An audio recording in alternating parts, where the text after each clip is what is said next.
Well, Prince Philip, the Duke of Edinburgh, has been laid to rest in what royal watchers have called a ceremony which honoured his legacy of service to Crown and country. There is no doubt that the Brits do this stuff brilliantly. The occasion was full of the usual pageantry and appropriate deference to the monarchy.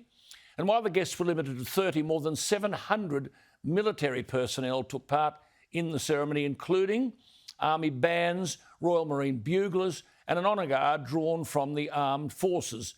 The four-member choir, who sang beautifully, involved an Australian soprano, Miriam Allen, originally from Newcastle. She's been based in England for almost 2 decades. She sang splendidly. It's said the funeral was full of personal touches of the Duke of Edinburgh's own design and was a relatively low-fuss affair compared with other royal funerals. Certainly, it was Prince Philip's long-held wish that his coffin be carried in a dark green Land Rover. I understand the Duke began collaborating on the project with the Land Rover 18 years ago. It led the funeral procession, courtesy of an expert carriage driver from Windsor Castle to St George's Chapel.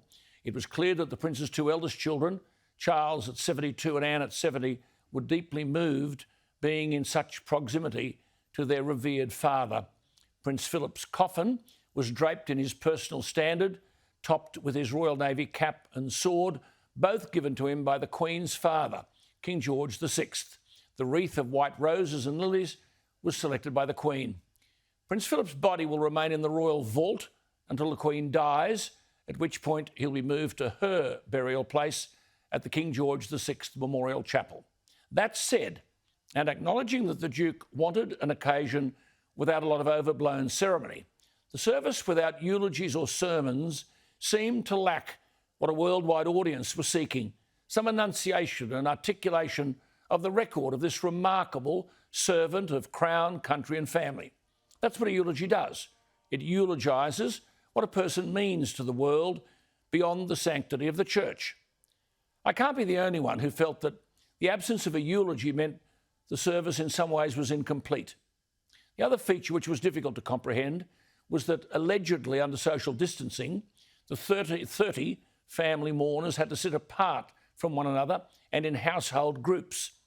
It was heartbreaking to see the Queen, head bowed, almost draped in black with a black mask, hiding her eyes behind her hat, fiddling with her order of service, but all alone, bidding farewell to her husband of 73 years. Yet there were Charles and Camilla, also grieving. Charles in particular seemed deeply moved, but they sat together. The Queen arrived alone and left alone. You couldn't help but wonder, with no criticism of Charles implied, why the son, who is the monarch in waiting, couldn't have been by his mother's side as he was beside his wife. I know it's called protocol, but to many it was heartbreaking to see this remarkable woman all alone at the time of her absolute grief. There was no doubt about the solemnity of the occasion and the appropriateness of the hymns chosen specifically by Prince Philip, but Sophie, the Countess of Wessex, was one of the 30 guests, the wife of Prince Edward. She's very close to the Queen. She arrived with her arms appropriately around her 2 grieving children, grandchildren of Prince Philip.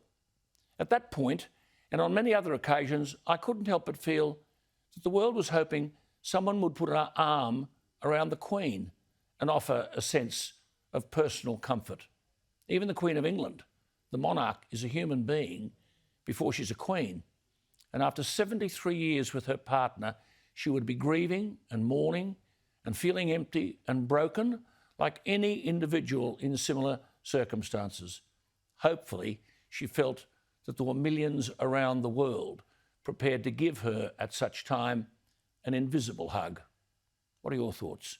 Email me, alan@skynews.com.au, the text line 0414 000 848.